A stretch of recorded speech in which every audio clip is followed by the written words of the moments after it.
Durante la Guerra Fría, hubo pilotos entrenados para volar en medio de una explosión nuclear, sabiendo que tal vez no volverían. Lo que está a punto de ver es un film de entrenamiento de la Fuerza Aérea de Estados Unidos, producido en 1960, cuando la guerra nuclear dejaba de ser una hipótesis y empezaba a planificarse en detalle. En aquellos años, la lógica era simple y brutal. Si comenzaba una guerra atómica, los bombarderos debían despegar, lanzar sus armas y resistir la onda expansiva, la radiación y el caos en tierra. Toda una doctrina se construyó para hacer volable lo que era, en realidad, el fin del mundo.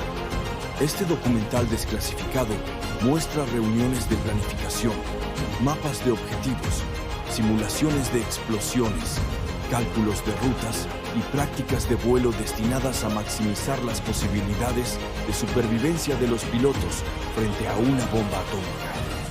Durante décadas, estas imágenes formaron parte del entrenamiento interno de la aviación estadounidense. Hoy, el film ha sido liberado y nos permite mirar desde dentro cómo se imaginaba una guerra nuclear desde el aire.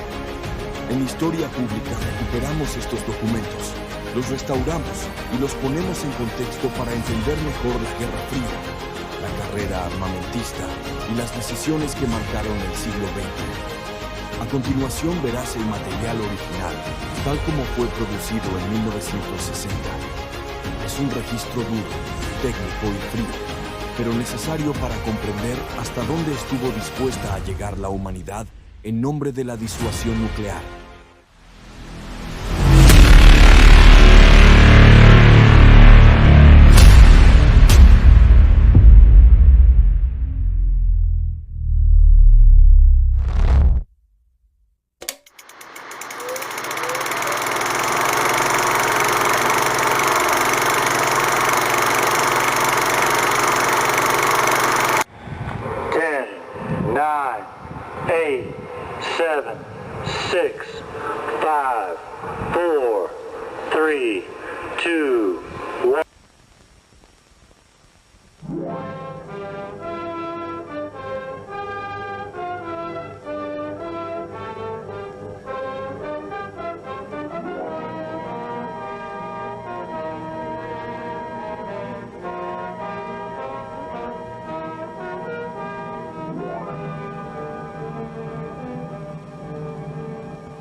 Let's assume your crew is assigned sortie number 8 of your unit's emergency war order.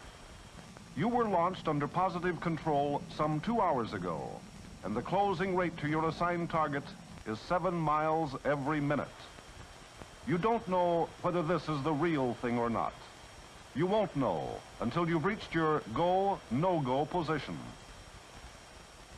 The technical details of your air crew duties are second nature to you.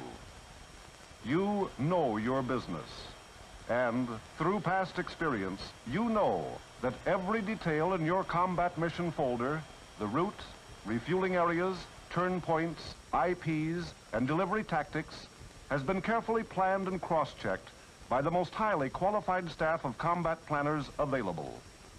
In the mission planning stages, your particular sortie has been flown and reflown.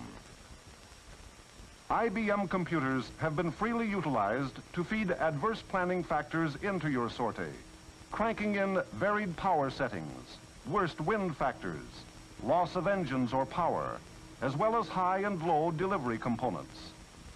In all this, the planners aim to assure you the best fuel pad and time-distance separation obtainable from weapon effects. You, yourself, have flown profile missions over and over again on USCMs and ORIs, and you know that the missions, whether high level or low, can be successfully accomplished as indicated in the tactical doctrine. But there is one area in which you've had little or no actual experience: nuclear effects. So it is understandable if there is an air of uncertainty about it in the back of your mind.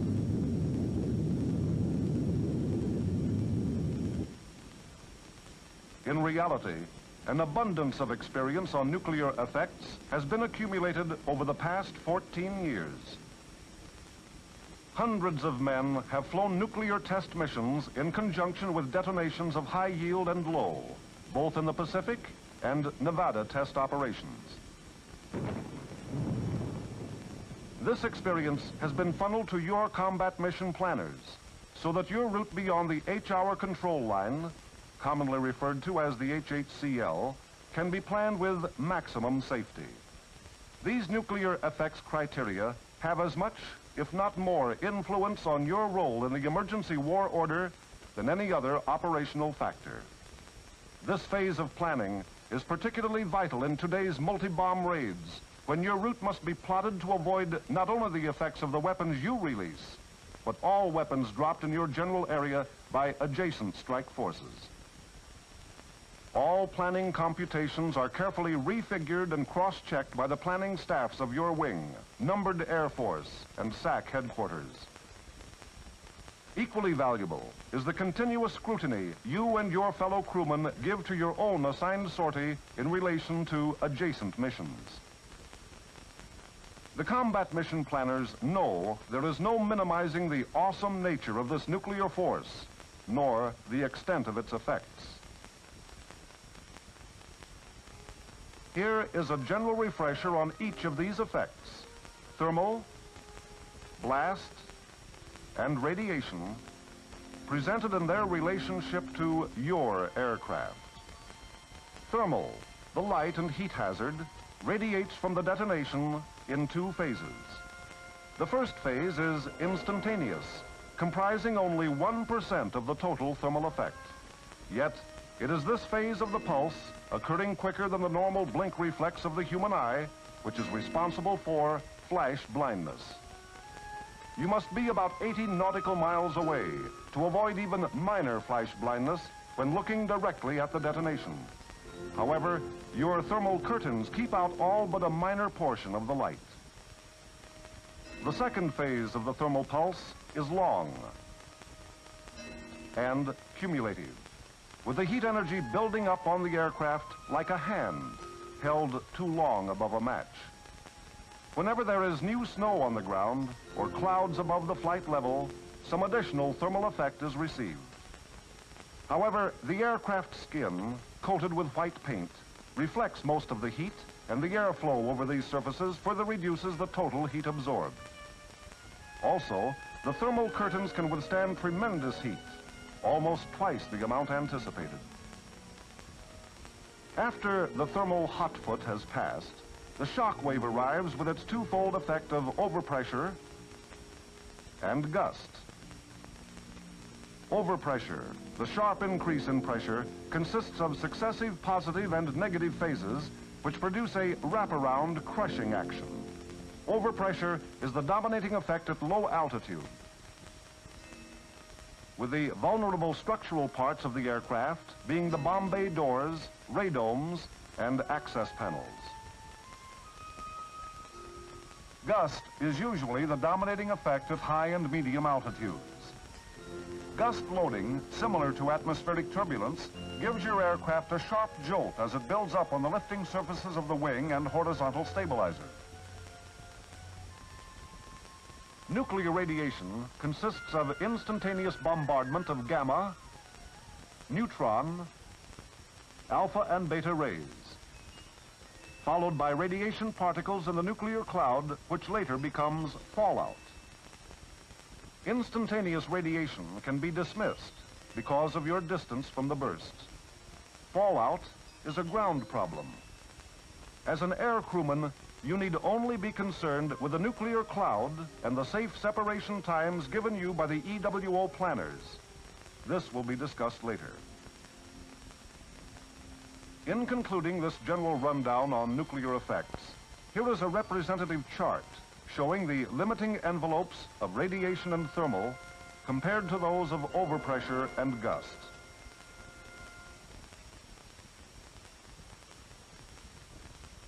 It took years of actual testing, millions of dollars, and a wealth of scientific and technological know-how to determine these envelopes on which your safe separation times and distances, as well as delivery tactics, are based.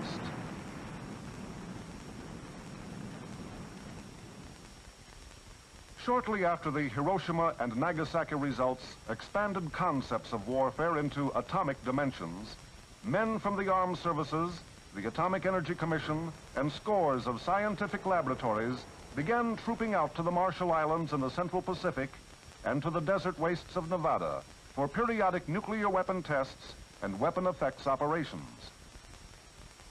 Our interest concerns the effects testing, particularly the vast amount of time and effort devoted to gaining effects information on aircraft structures, from the Crossroads operation all the way to the hardtack effort. On Crossroads, a modest beginning was made when the Navy placed instrumented aircraft and separate components aboard its test ships in Bikini Lagoon. The kiloton yield Able and Baker shots provided only a smattering of blast and nuclear radiation data.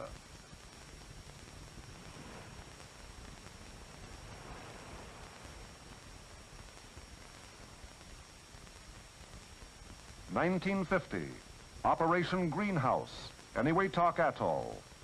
Besides instrumented aircraft components set out on the islands in the vicinity of several kiloton-size bursts, instrumented drones skirted the burst area to gather blast and thermal data.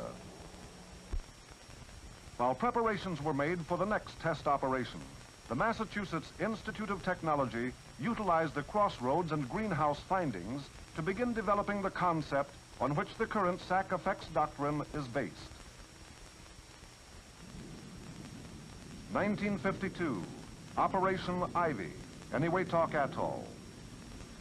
The first thermonuclear detonation, known as the Mike shot, was achieved. Mike was a liquid fuel experiment, but its success proved out the fusion principle, paving the way for the equally successful dry material version, patterned for more practical weapon utilization.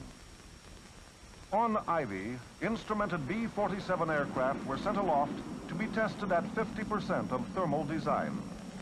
B-36s were tested for both thermal and gust loads, also at approximately 50% of design. 1953, Operation Upshot Knothole, Nevada, again featured kiloton yield bursts. In addition to B-36 and B-50 aerial testing, ground tests were conducted on aircraft of several types, exposing them in various orientations to surface and air bursts at graduated overpressure levels, many beyond the breaking point.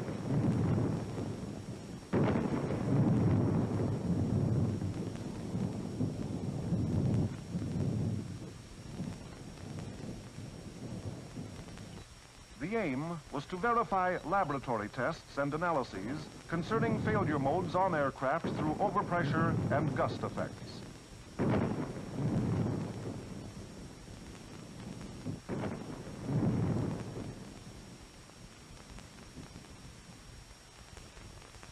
(1954), Operation Castle, Marshall Islands, involved aerial participation in megaton-size events by B-47s and B-36s. These aircraft, like those in all operations, were extensively instrumented by the Wright Air Development Center. For the B-47 test aircraft, interest centered on the effects of radiant heat on the aluminum skin of the ailerons. Thermocouples mounted at selected points in the skin and supporting structure gave temperature readings, while radiometers and calorimeters in the fuselage gave thermal time history and total input. A variety of blast gauges and cameras mounted under the fuselage aimed at zero to assist orientation calculations completed the array. On 5 successive pre-dawn shots, the B-47 flight pattern at 35,000 feet was selected to position the aircraft where its aileron skin would receive the maximum allowable temperature rise to 370 degrees. In all instances, the maximum skin temperature rise was substantially lower than predicted. Heat damage in all cases was minor, involving only some patches of blistered paint at various points. The highest overpressure recorded on these 5 missions was around 1/3 of a pound. 1955, Operation Teapot, Nevada. Teapot's most ambitious aircraft structures test involved 3 F-80 drones to investigate lethal blast effects at shock arrival time from a 22-kiloton tower shot. Each drone was completely instrumented for loading input and structural response data to check laboratory analytical predictions. Test results were obtained by telemetering the data to ground stations.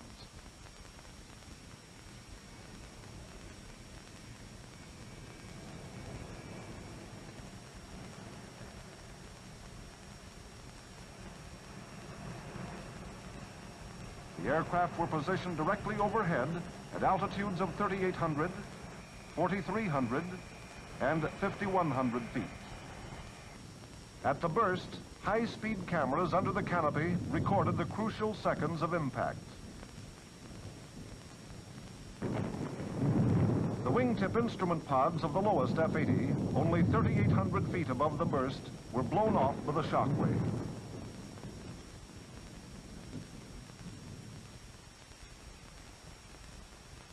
As this drone was being shepherded back to a landing, radio control was lost, and it crashed. The other 2 drones suffered relatively minor damage. The middle drone was brought in without incident, while the top aircraft's nose wheel collapsed after landing, resulting in the drone's pileup at the end of the runway. The results of the F-80 test had important application to in-flight blast response for all types of aircraft. Also on Teapot, this array of vertical stabilizers placed close to the burst provided information on structural response under gust loading.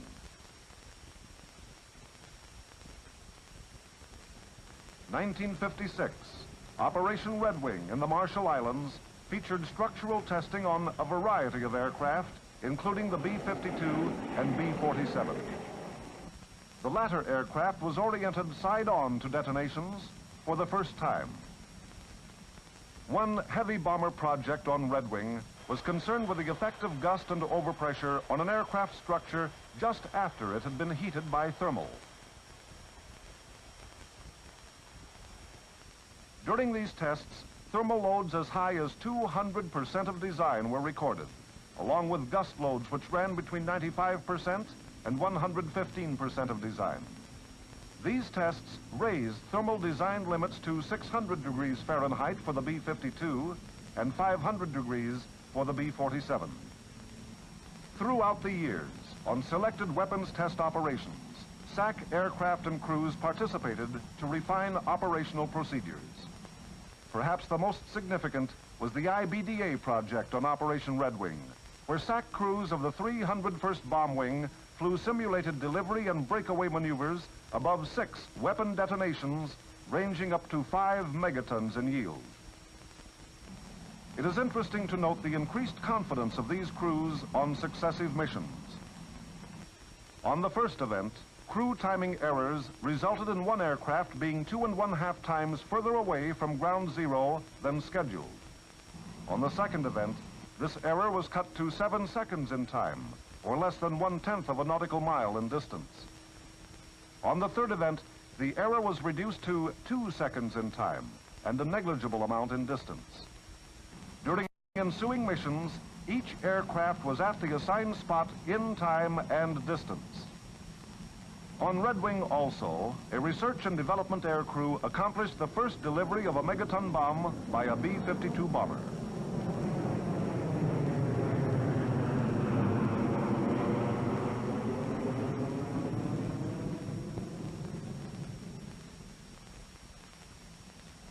During the hardtack operation in 1958, the B-52 participated in 14 missions without blast or thermal damage.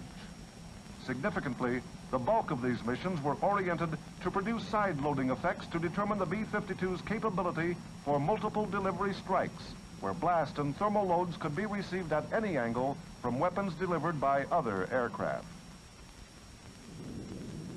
Throughout the period of atomic testing, the hazard of nuclear radiation peculiar to fission and fusion weapons received a great deal of attention. Since delivery aircraft need to be concerned only with the nuclear cloud aspect of radiation, this report will be limited to the cloud studies. In the earlier operations, drone aircraft penetrations established safe parameters for the manned fly-throughs during Operation Teapot in 1955, when Air Force pilots flew T-33s through atomic clouds over Nevada 17 minutes after the burst. The first megaton cloud penetration study was made in 1956 on Operation Red Wing. Manned B-57s made 27 fly-throughs, the earliest 20 minutes after detonation. These test results form the basis for the safe separation times listed in the EWO. Additional penetrations by B-57s during the 1958 hardtack operation verified the Red Wing conclusions.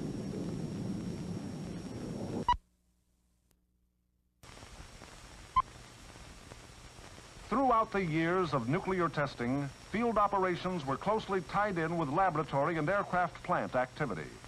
To gain vital time, much of the effects experimentation was first simulated in the plant workshops and research facilities before proof testing in the field. After each operation, findings were checked and cross-checked. Data on yields and distances from the bursts were projected into effects measurements on untried weapon yields, with results verified on ensuing operations. As experience and data were accumulated and methods were perfected, laboratory predictions became increasingly accurate. Thus, from the often lighted crucible of atomic test fire and attendant laboratory work were collected the substantial array of results utilized to influence the planning of a safe route for you beyond the HHCL. This route planning, in turn, stems from a complex target assignment undertaking which began long before SAC headquarters issued its current EWO with your sortie number in it. When high-level target agreement has been reached, the Joint Chiefs of Staff assign SAC headquarters its quota of targets. Both targets and priorities are determined by national policy and the latest intelligence information. Shortly thereafter, the combat planners from the numbered air forces descend on Offutt Air Force Base to work out the target area allocations for each tactical unit. IBM computing units are utilized to work out this distribution, taking into consideration such factors as base location, type of aircraft, geographical area, and target priority. The next step, sortie-by-sortie detailed planning, is held at each numbered Air Force headquarters with representatives from each wing. While these men shape up the numerous requirements for each mission for the next EWO, they are fully aware that close by, in the command post, communications links to SAC headquarters and its worldwide network are under ceaseless scrutiny for the signal to execute the existing EWO. In the planning conference, each sortie is ground flown from takeoff to landing, its route dovetailing with that of every other mission. The nuclear test results are now applied to provide safe separation from other targets, as well as time separation from other detonations within target complex areas. The planners route you to obtain distance separation, or on rare occasions, change takeoff times to provide timing separation between bursts. Well, how's it going? Sortie 1 is okay with the separation criteria that you've given to me. He can avoid this DGZ by breaking right after the target. We do have a problem with Sortie 2, however. He can avoid these DGZs by breaking left. But my performance engineer tells me that he will be out of fuel prior to reaching the post-strike base. We've got to take him through this area somehow. Yes, I remember this complex. As I recall, this is the last bomb down for option 1. We'll have to keep track of the timing on this to make sure that it doesn't change in other options. Now, let's go over to my desk and check this out. When all sortie planning throughout SAC is completed, the results are run through SAC headquarters IBM Center for a cross-check. It is during this runoff that precise weapon effects criteria and timing of all sorties are compared.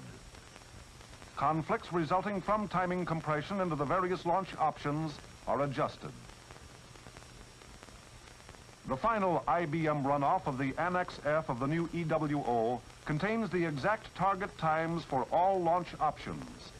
The new EWO is now ready for adoption.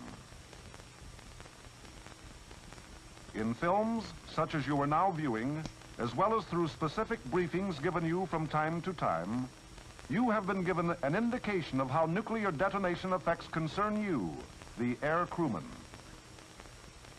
For more detailed study, SAC's directives and manuals make this material available to you in various forms. All in all, the factors involved form an overwhelming mass of facts and figures. You cannot be expected to remember all the details, particularly beyond the HHCL, when you will be totally absorbed with the immediate pressing duties associated with your aircraft. So, it is reassuring to know that the documents in your combat mission folder stowed aboard your aircraft represent solid results based on countless man-hours of work done for you by the EWO planning personnel. For one never knows when.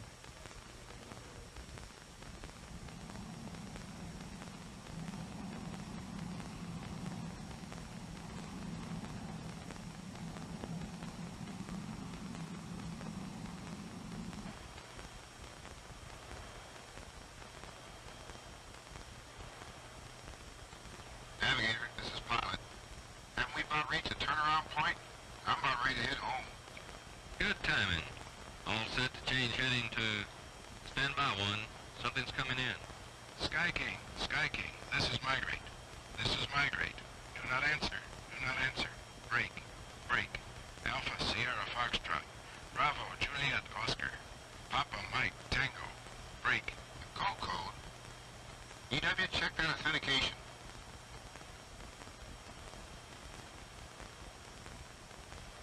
Pilot, this is EW.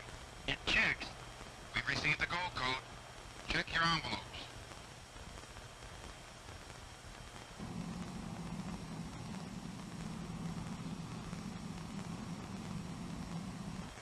Pilot to crew. We've checked the gold code and verified it. This is it. We're going in.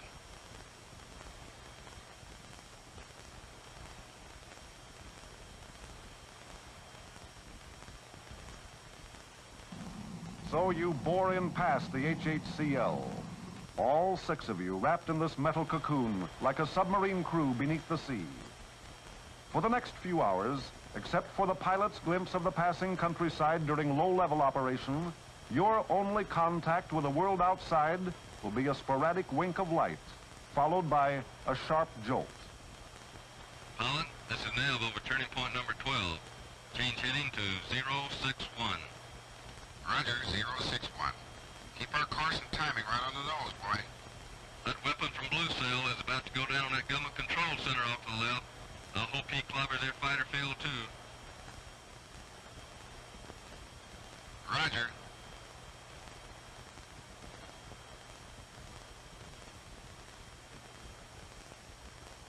Guess that makes the war official, men.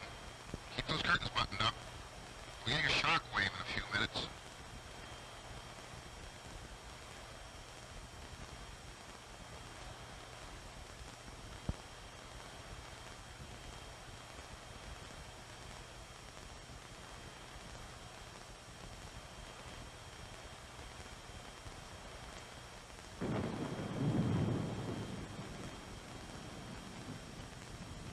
That's it. Pilot to crew, report in. Navigator to pilot. All instruments okay. Seem to be operating normally. EW to pilot. Same here. Gunner to pilot. Sharp. Put an alarm down here. Pilot, this is EW. I'm getting less GCI signals now.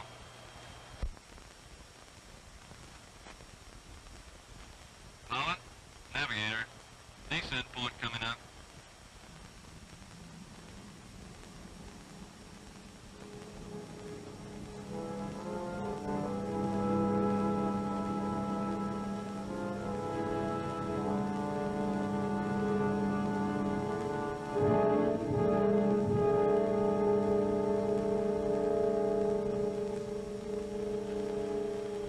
I'm going to keep this bird clipping hedges.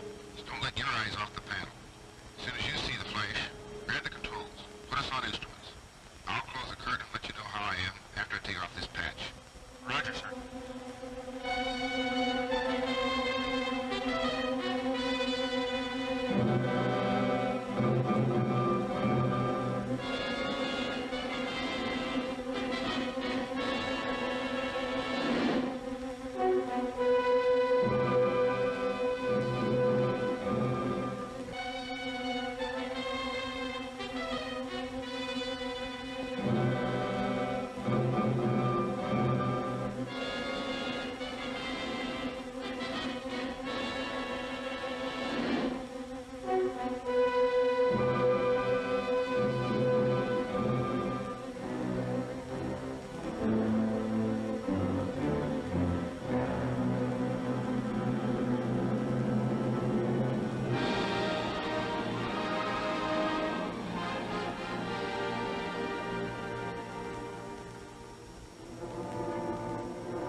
You've hit the IP on the button approaching your target.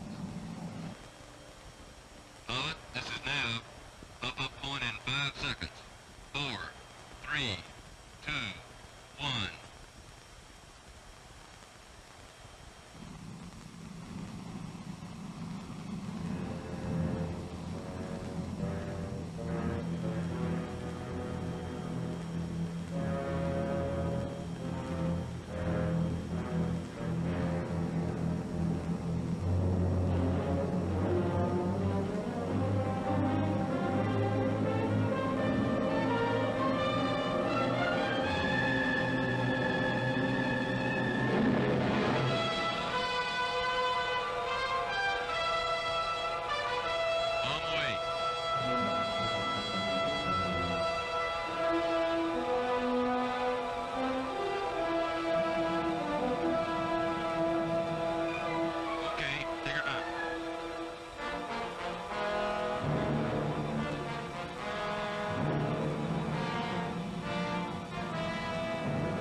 Now to get that separation distance between you and the bursts.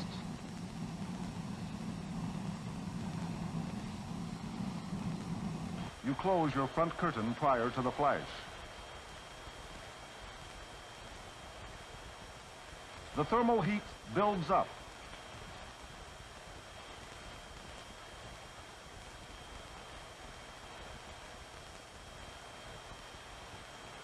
Nav the crew, clear for shockwave arrival.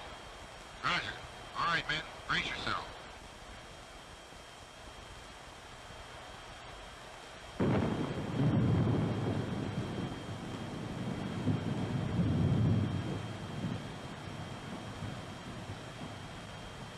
Pilot to all stations. Give me a damage report. Pilot, this is Nav. Seems all right here. Radar 2.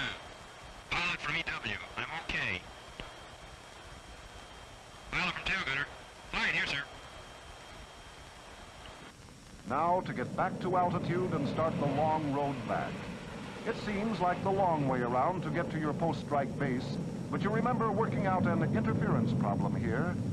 If you were to continue on this heading, it would place you within 7 nautical miles of the burst from a multi-megaton bomb scheduled about this time. You recall griping about your rerouting, particularly because this new heading takes you almost directly through the contaminated cloud of another bomb dropped 30 minutes ago. Like the rest of your crew, you are resigned to this lesser evil. From now on, the stage becomes less crowded as you move back toward the safe side of the HHCL. Yes, it could happen. If this nightmare situation ever materializes into grim reality, you may have a real bear by the tail. But at least you are assured of escaping the nuclear effects of our own weapons.